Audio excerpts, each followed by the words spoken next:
하나님께서 주신 말씀은 데살로니가전서 1장 1절부터 3절까지의 말씀.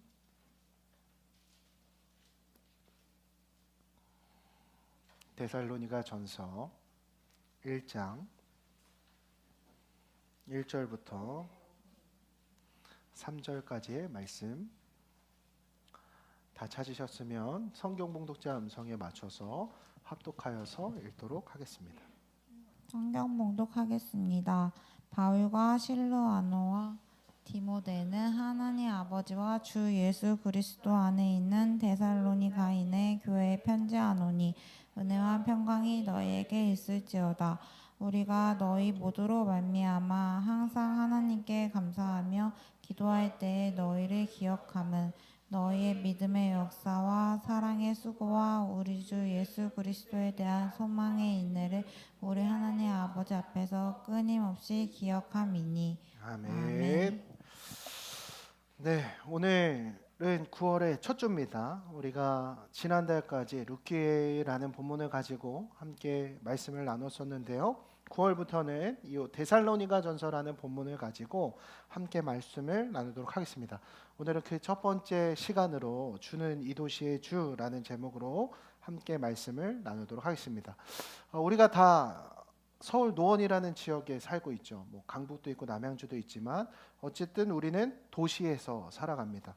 우리가 도시에서 살아간다는 것은 무엇을 의미할까요? 도시는 사실 인간이 만든 모든 것들이 모여 있는 곳입니다. 건물, 도로, 지하철, 네온사인, 이 모든 것들이 다 누가 만들었어요? 인간의 손으로 만들었다라는 걸 우리가 알 수 있죠.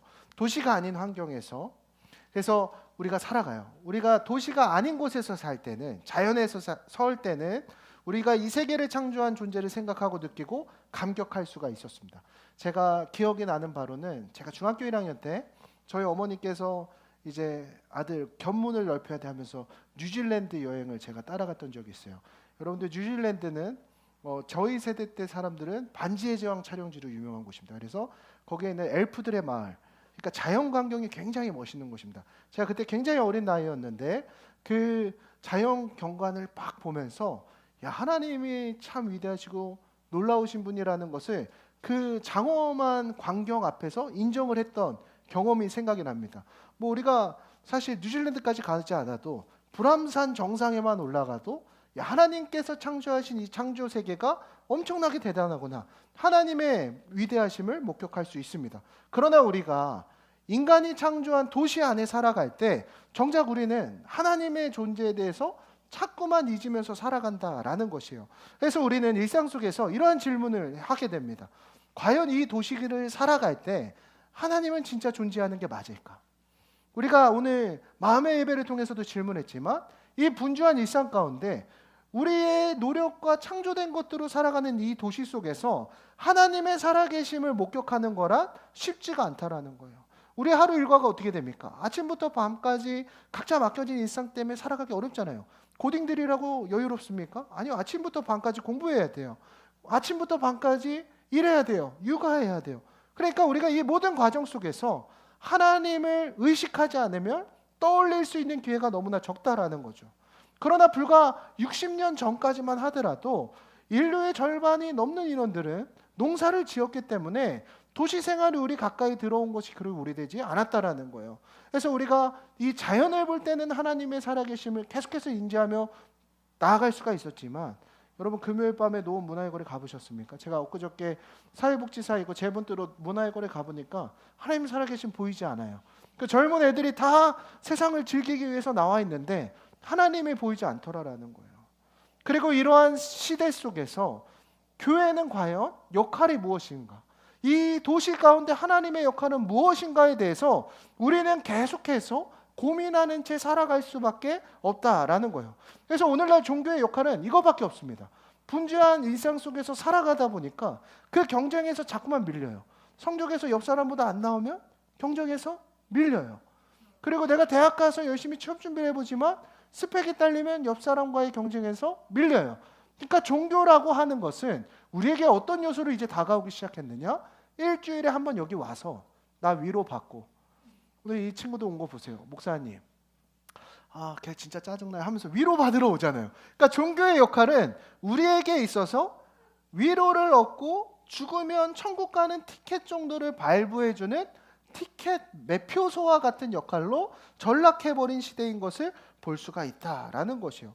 그러나 과연 교회의 역할이 우리의 마음을 치료해주는 마음 조무사의 역할로, 천국 가는 티켓을 발행해주는 매표소의 역할로 정의하게 되었느냐?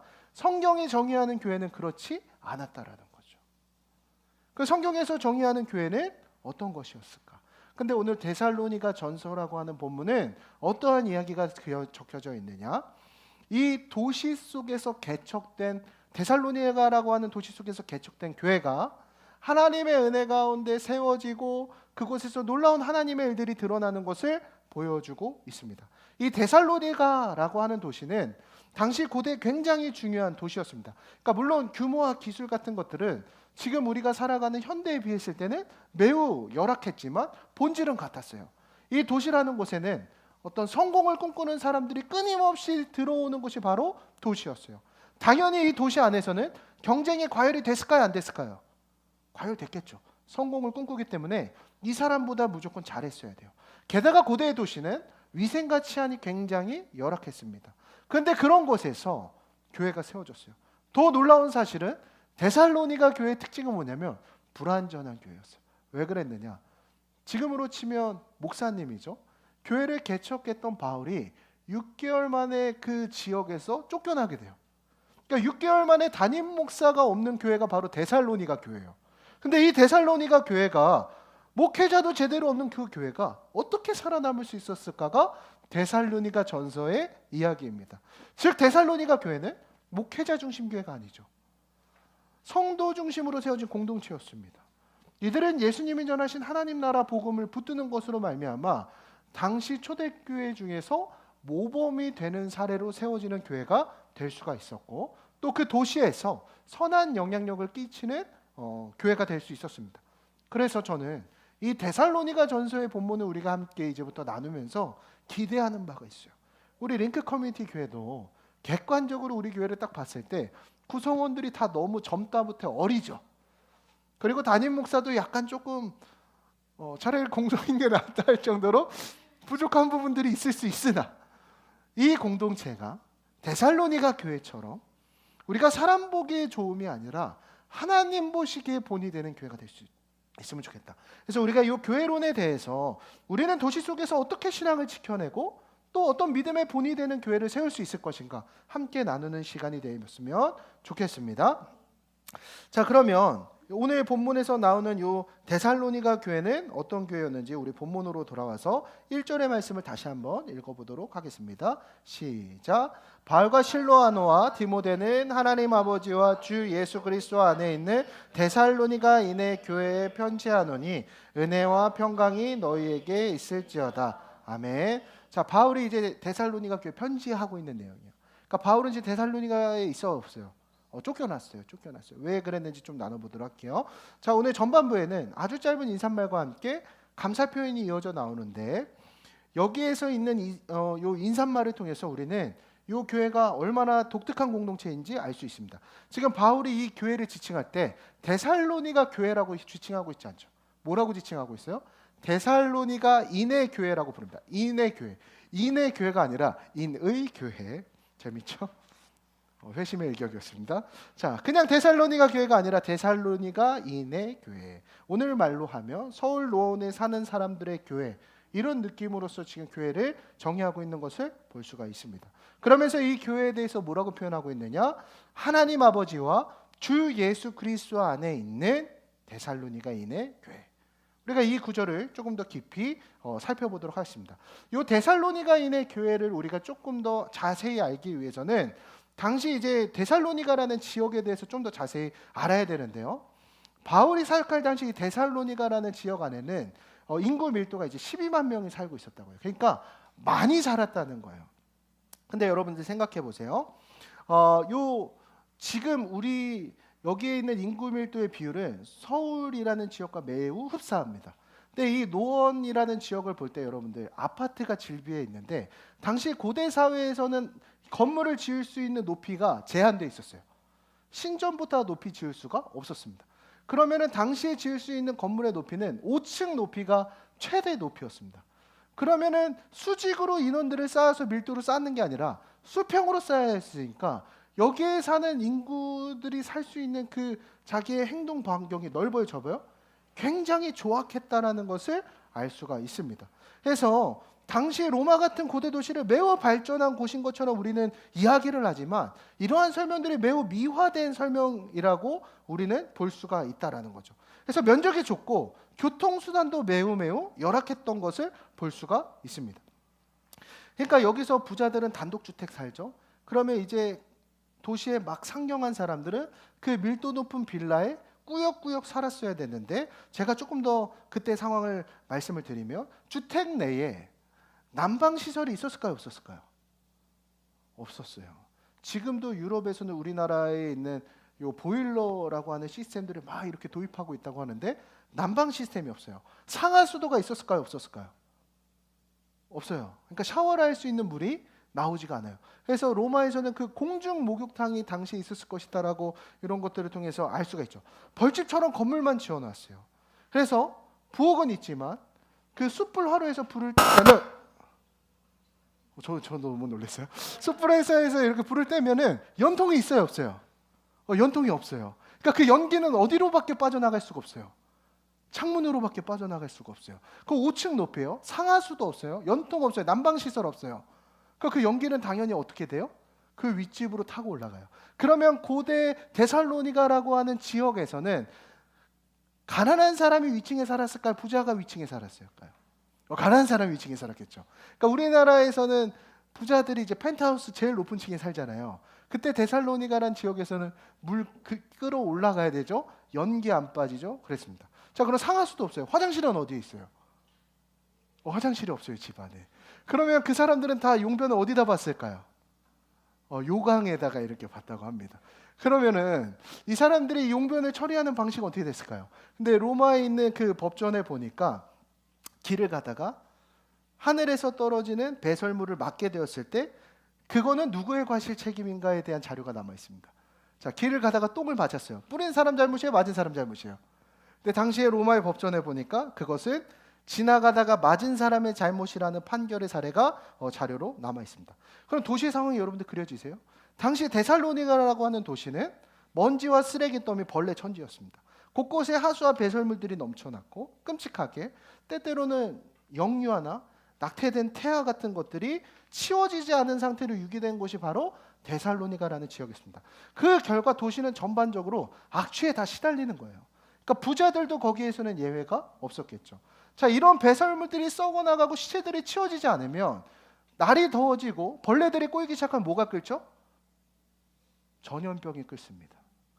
자, 그래서 전염병이 한번 들이닥치게 되면 역사 자료들에 의하면 한 도시의 3분의 1에서 3분의 2가 되는 사람들이 죽어버리게 되는 일들이 발생되어졌다고 합니다. 얼마나 끔찍한 시대였는지 몰라요. 그러면 그 3분의 1에서 3분의 2가 사람이 죽으면 또 그 자리가 어떻게 될까요? 다시 지방에서 도시로 유입하기 위한 사람들이 새롭게 계속해서 유입이 되는 거예요. 그러면 인구 교체율이 계속해서 높게 되면은 모르는 사람들이 늘어나요. 어떤 문제가 생길까요? 치안이 점점 불안해지게 되겠죠. 왜요? 도둑질, 강간 이러한 범죄들을 막을 수 있는 수단이 없어요. 그래서 밤에 함부로 나가면 안 되는 매우 위험한 지역이 바로 도시였다. 범죄와 무질서가 일상 다반사였습니다. 그뿐만 아니라 도시는 자연재해, 화재 이러한 것들로부터 또 매우 취약했던 곳이 바로 도시였던 곳입니다. 그런 곳에 뭐가 세워졌다고요? 교회가 세워졌다라는 것입니다. 그래서 이 고대 도시는 현대 도시가 지니고 있는 어떤 여러 문제들을 극단적인 형태로 내포하고 있는 것들을 보여주고 있습니다. 노숙인들이 많았고 빈민과 고아와 가부들로 가득 차 있던 것이 도시였어요. 거기에서 살아가는 사람들은 늘 생존권의 위협이 있었고 아이들을 키우기가 너무나도 어려웠던 곳이 바로 도시였습니다. 그래서 매우 열악하고 끔찍했는데 거기에가 교회가 세워졌다라는 거예요. 자, 그러면 교회가 세워졌다고 하면 이 교회는 어떤 곳이었을까? 우리가 교회를 개척했다고 하면 이 링크 커뮤니티 교회처럼 십자가가 있는 어떤 공간적인 개념의 건물을 이해하기가 쉽습니다. 당시에 이 교회라고 하는 것은 무엇이었느냐? 우리가 이 교회라는 단어를 헬라 원어로 쓸 때 에클레시아라는 단어를 써요.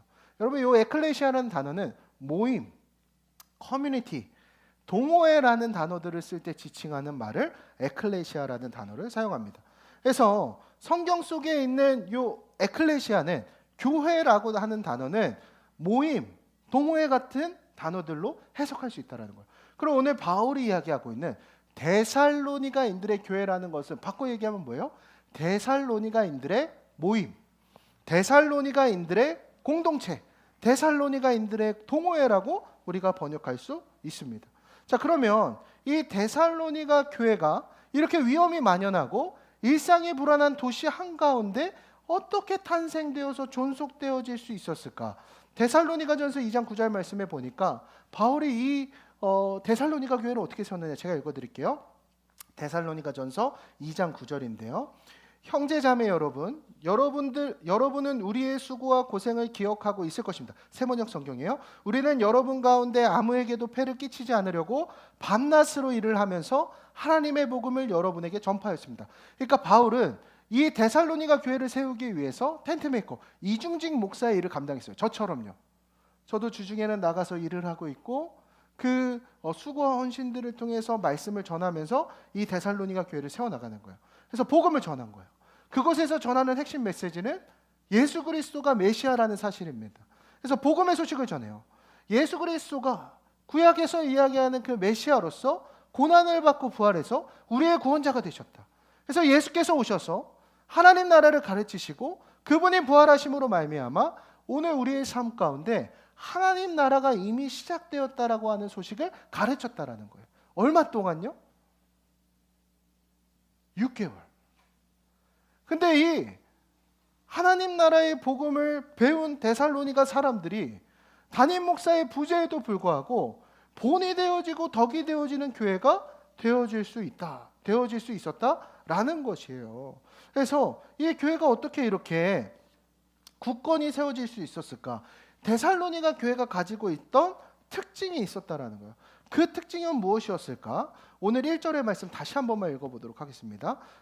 데살로니가전서 1장 1절의 말씀이요. 여러분들의 목소리로 읽어주시죠. 시작.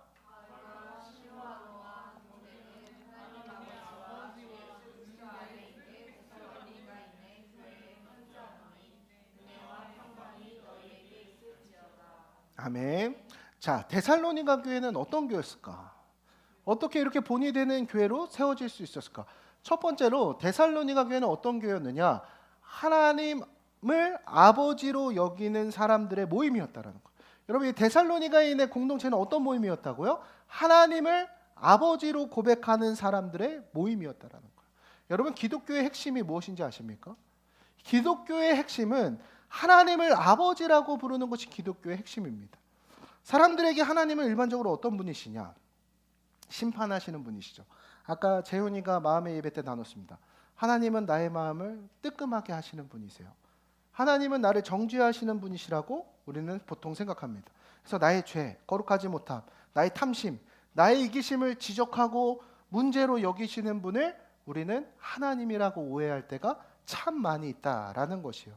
그래서 하나님은 어쩌면 나의 부족함을 발견하고 지적하는 분, 시어머니의 역할로서 우리가 해석하는 때가 참 많이 있는데 데살로니가의 모임에서는 하나님을 뭐로 고백했다라는 거예요?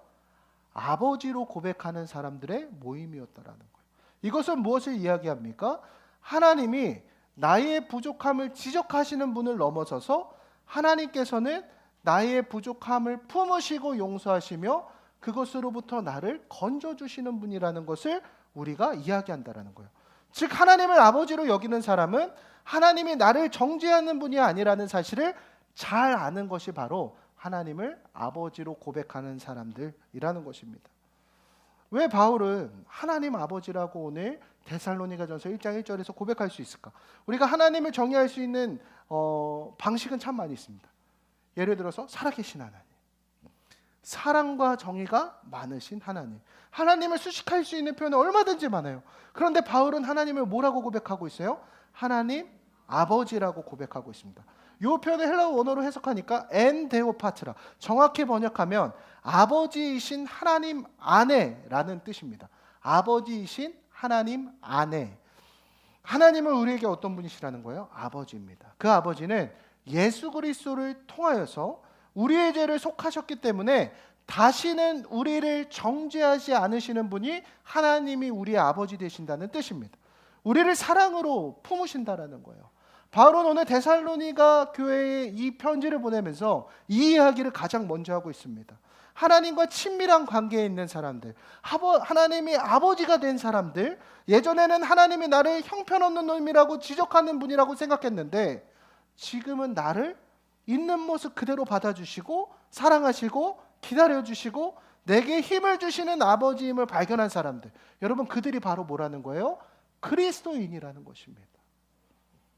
이걸 바꿔 이야기하면 오늘 우리가 데살로니가 공동체가 되기 위해서는 어떻게 된다라는 거예요?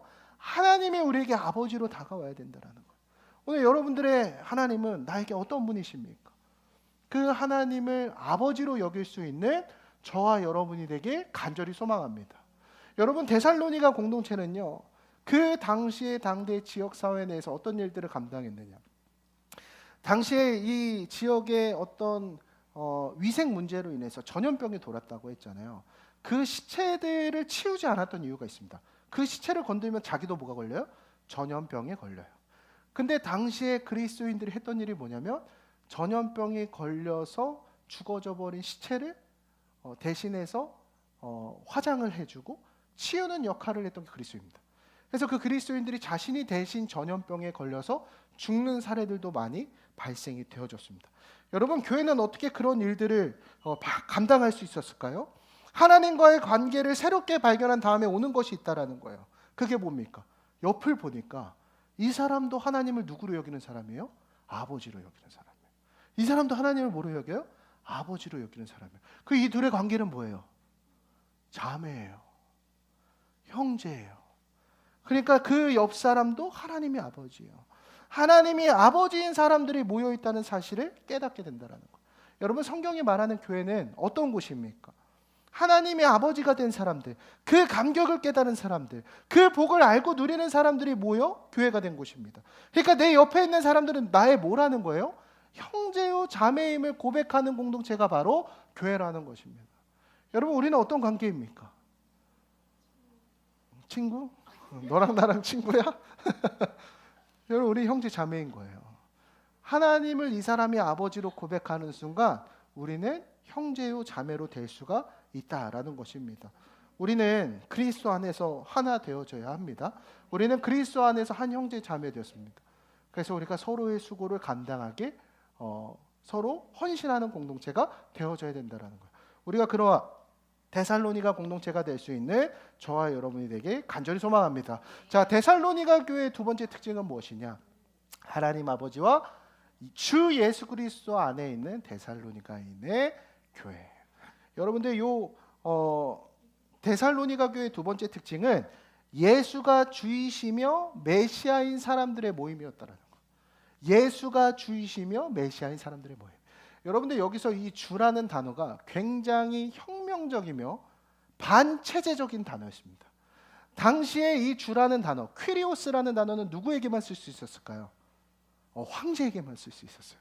근데 지금 바울은 이 주라고 하는 단어를 누구를 지칭하고 있죠?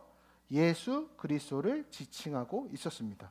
자, 여러분들 데살로니가 교회의 특징은 무엇입니까? 예수를 주로 고백한다. 이것은 무엇을 의미합니까? 세상을 지배하는 가치관에 복종하지 않는 사람들의 모임이 바로 교회였다라는 거예요. 뭐라고요? 세상에 지배하는 가치관에 복종하지 않는 사람들의 모임. 여러분들 당대에는 황제를 숭배하는 게 만연한 시대였습니다. 그걸 복종하지 않으면 어떻게 돼야 돼요? 이 사람 죽어야 돼요. 황제는 곧 신이었기 때문에. 그러나 그리스도인은 무엇입니까? 예수 그리스도의 가르침대로 살겠다고 고백하는 사람들이었습니다. 그래서 그리스도인이 된다는 것은 곧 무엇을 의미했느냐? 세상이 볼 때 반체제적이고 반문화적인 모임일 수밖에 없었다라는 것입니다. 이것을 바꿔 얘기하면 세상을 지배하는 체제로부터 복종하지 않는 태도는 곧 우리에게 이야기하면 무엇일까요? 세상의 우상과 세상의 기조와 가치관을 따르지 않는 사람들의 모임이 바로 교회가 되어져야 된다라는 것을 성경은 오늘 우리에게 이야기하고 있습니다. 그 오늘 도시에 살아가는 우리에게 이 말씀은 엄청난 도전이 되어진다라는 거죠. 나는 오늘 어떠한 기준과 가치관을 따르고 있는가? 오늘 나의 우상은 무엇인가? 오늘 하나님이 나의 전부 되시는가를 성경은 물어보고 있다라는 거예요. 오늘 우리 주인이 변화되고 전복되어지지 않으면 우리는 성경이 이야기하는 참된 교회로서 나아갈 수 없다라는 것을 이야기하고 있습니다. 오늘 여러분들의 주인은 누구입니까? 저는 이 세상의 문화를 살아갈 때 이 매우 급하고 이 경쟁 사회 속에 살아가는 것을 종종 깨닫고 됩니다. 엘리베이터를 타면 닫기 버튼을 앞 사람이 누르지 않으면 굉장히 속이 타들어가죠. 우리는 세상의 이 빨리빨리의 문화에 너무 익숙해져 있는 시대를 살아가고 있습니다. 타인을 이기는 것을 너무나 경쟁하고 이겨내는 것을 너무나 익숙한 시대에 살아가고 있습니다. 제가 러닝을 하잖아요. 러닝 속에서도 수많은 경쟁 문화가 있습니다. 제 앞에서 이제 저보다 조금 러닝의 구력이 이렇게 낮아 보이는 사람이 갈 때는 괜히 페이스를 해서 이렇게 앞질러 가야 이렇게 마음속에서 어떤 나의 어떤 살아있음을 느끼게 되는, 그것은 곧 무엇을 의미합니까? 나의 마음속에 이미 젖어든 경쟁에서 이겨야 된다는 세상의 문화에 젖어든 나의 모습들을 발견하게 됩니다. 여러분, 근데 데살로니가 교회는 그러지 않았다라는 거. 데살로니가 교회는 어떤 사람들의 모임이었어요? 세상이 지배하는 가치관에 복종하지 않는 사람들의 모임이었습니다. 오늘 우리의 주인이 예수 그리스도를 고백하는 모임이 되어질 때 우리는 성경이 이야기하는 교회 공동체가 될 수 있다라는 것입니다. 오늘 나의 주인은 무엇입니까? 나는 어떠한 가르침을 따르고 있습니까? 오늘 우리가 이 데살로니가 공동체와 같이 예수 그리스도의 가르침을 따라 살기를 고백하며 나아갈 수 있는 저와 여러분이 되게 간절히 소망합니다. 우리가 그렇게 살아가길 결단할 때 세상은 우리를 향해 손가락질할 수 있습니다. 여러분, 바울은 옥에 갇혔고요. 그곳에서 수많은 박해와 핍박을 받았습니다. 당시 데살로니가 교회는 그들이 하지 않아도 되는 불합리함과 박해와 어려움들을 당할 수밖에 없었습니다. 그러나 그들이 그렇게 살아갈 수 있었던 이유는 그들의 신앙 고백이 있었기 때문이에요. 오늘 우리가 하나님 그리스도를 나의 주님으로 고백하며 나아갈 수 있는 저와 여러분이 되길 간절히 소망합니다. 우리 마지막으로 3절의 말씀인데요. 오늘 시간이 좀 부족하기 때문에 3절의 말씀 하나만 더 읽고 우리 나가도록 하겠습니다. 3절입니다. 시작. 너희의 믿음의 역사와 사랑의 수고와 우리 주 예수 그리스도에 대한 소망의 인내를 하나님 아버지 앞에서 끊임없이 기억하미니. 아멘. 도시에 새로운 공동체가 세워졌어요. 예수 그리스도를 주로 고백하고 하나님 안에 있는 공동체, 그들의 정체성은 그들이 사는 도시에 있던 것이 아니라 하나님 나라에 있었어요. 그렇기 때문에 그곳에서 새로운 문화와 세상의 본이 되어지는 삶을 살아갈 수 있었습니다. 물론 이 말을 들었을 때 이 말은 멋있지만 그 알맹이가 미지수예요. 그들이 정말 하나님 나라에 속했다면 그 하나님 나라를 드러내는 공동체가 될 수 있었을 것인데 그들의 삶에 나타나는 구별됨은 무엇이 있었을까? 그러나 3절 말씀에서 이렇게 이야기합니다. 너희의 믿음의 역사와 사랑의 수고와 주 예수 그리스도에 대한 소망의 인내를 우리 하나님 아버지 앞에서 끊임없이 기억합니다. 여러분, 펜이 있으면 동그라미 쳐보세요. 믿음의 역사, 사랑의 수고, 소망의 인내. 여러분, 기독교를 요약하는 세 단어가 있습니다. 무엇일까요? 믿음, 소망, 사랑. 근데 여기에 보니까 믿음에는 뭐가 따른대요? 행함이 따른대요. 사랑에 뭐가 따른대요? 수고가 따른대요. 소망에 뭐가 따릅니까? 인내가 붙어 있습니다. 여러분, 우리가 하나님을 주로 고백하는 순간, 하나님 나라를 우리가 발견하는 순간 믿음, 소망, 사랑이라는 단어는 어떤 나에게 관념적이고 추상적인 표현이 아니라 나에게 실제가 되어서 나타나게 됩니다. 이 영어 성경에서는 믿음의 행함을 믿음이 만들어내는 행위라고 적었어요. 이것은 무엇을 의미합니까? 내가 하나님을 믿으며 살아갈 때 나의 삶의 행위 자체가 바뀌게 된다.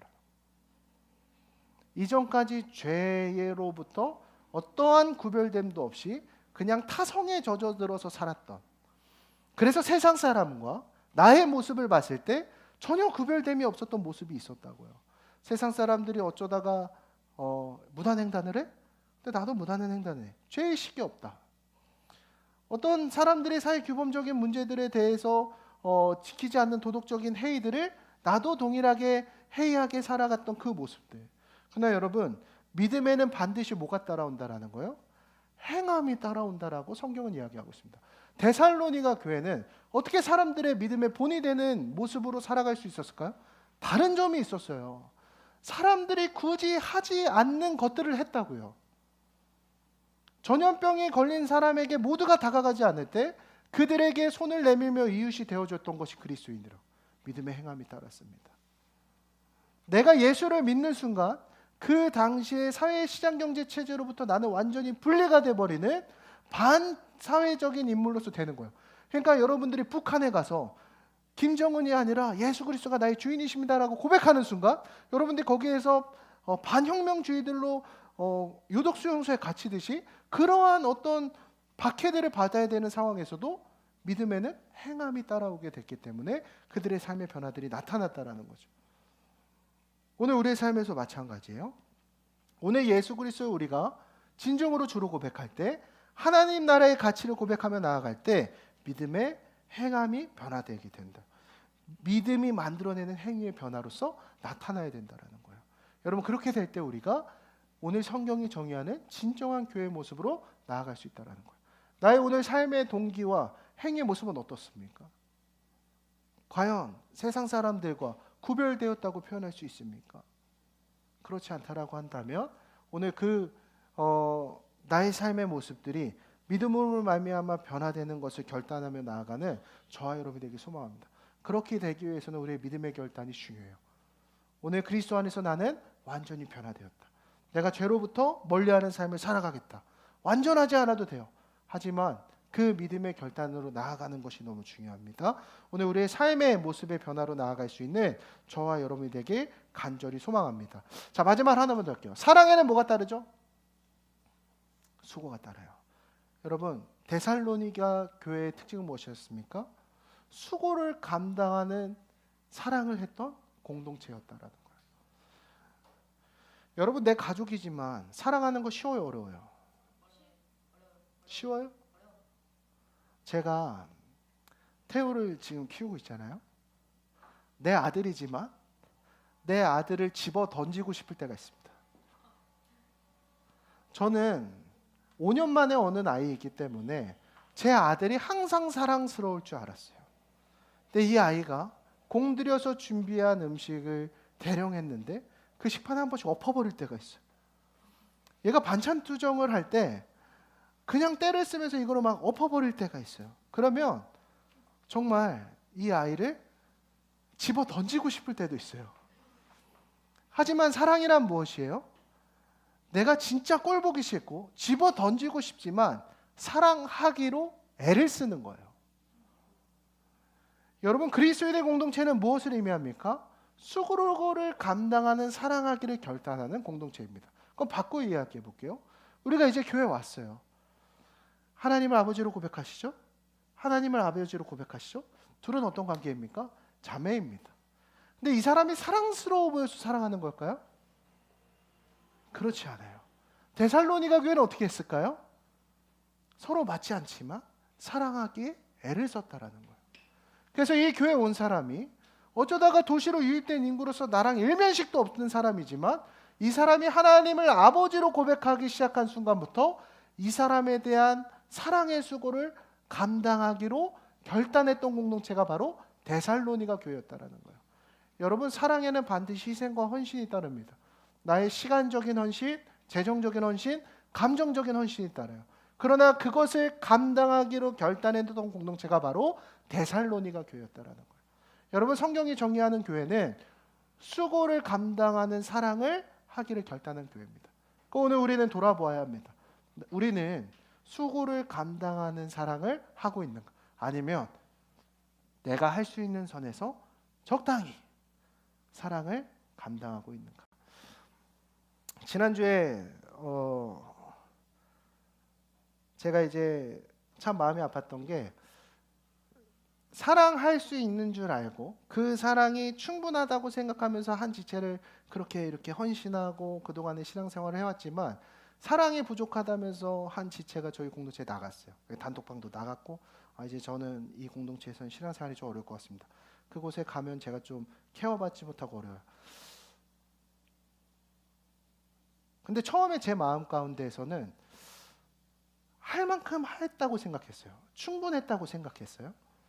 근데 오늘 이 말씀을 준비하면서 어저께 하나님 앞에서 이 본문을 가지고 제가 기도하면서 그 마음을 묻는데 충분하지 않았던 것 같아요. 그래서 제가 오늘 나인사모한테도 내가 오늘 설교를 전하는 게 많이 버겁고 자격이 없다라고 했어요. 주님께서 우리에게 요청하시는 그 사랑의 모습은 그리스도께서 우리를 사랑하신 만큼이더라고요. 우리가 그리스도 안에 속했다라는 것은 내가 그 사랑을 받을 자격이 없는 내가 그리스도로 말미암아 그분의 한량없으신 사랑을 내가 이미 입었음을 고백하는 거예요. 그러면 그 사랑의 공로를 흘려보내는 것이 나의 역할인데 나는 왜 그렇게 사랑에 인색했나라고 하는 마음이 제 안에 부어지기 시작하는데 내가 먼저 그 사랑의 수고를 감당하지 않았구나. 그러면서 어떻게 이 사랑의 수고를 감당하는 공동체가 되자고 할까? 저는 여러분들 앞에서 참 면목이 없고 회개하는 마음으로 섰습니다.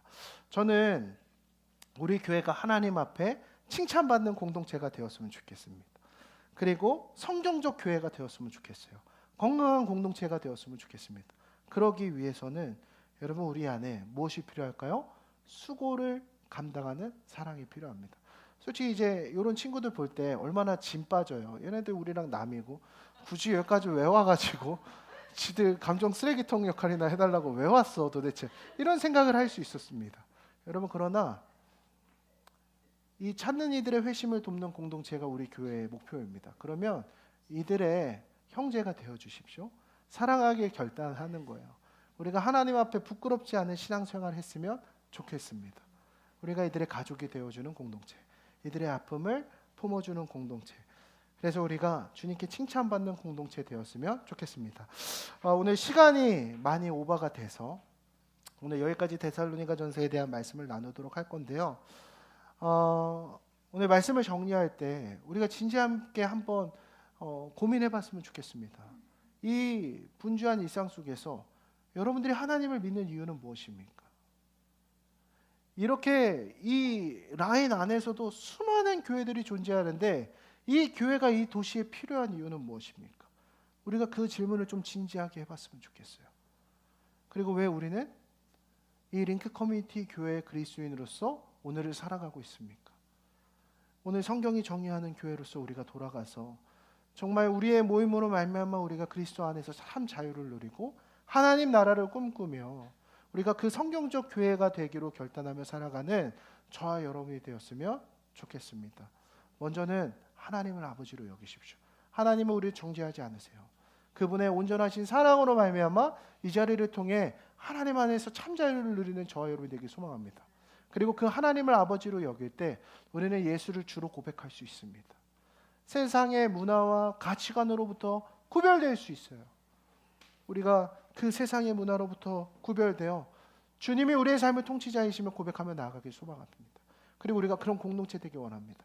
사랑의 수고를 감당하는 공동체, 믿음으로 행하는 공동체, 그렇게 나아갈 때 주님이 칭찬하는 공동체요, 우리 안에서 하나님 나라를 누리는 공동체가 될 줄 믿습니다. 우리 주는 이 도시의 주 찬양하고 오늘 들은 말씀 기억하며 함께 기도하며 나아가겠습니다.